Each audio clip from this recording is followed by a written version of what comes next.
Channel of Vadodara. Padra ખાતે traffic જામની સમસ્યા દિવસે ને દિવસે વધી રહી છે।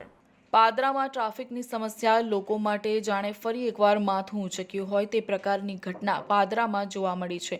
પાદરાના અલગ અલગ વિસ્તારોમાં વધતા જતા ટ્રાફિકની સમસ્યા લોકોના માથાનો દુખાવો સમાન બની છે। સૌથી મહત્વની વાત એ છે કે શહેરના મુખ્ય વચ્ચેના માર્ગો પરથી પસાર થતા ભારદારી વાહનોના કારણે ટ્રાફિકની સમસ્યા ઊભી થતી હોય છે।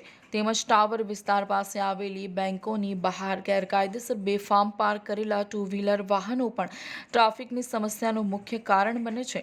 પાદરાના ડોક્ટર બાબા સાહેબ આંબેડકર ચોકથી ફૂલબાગ જગાતનાકા સુધી મુખ્ય માર્ગ પર ચાલતા ભારદારી વાહનો પર પ્રતિબંધ લાગવો ખૂબ જરૂરી છે।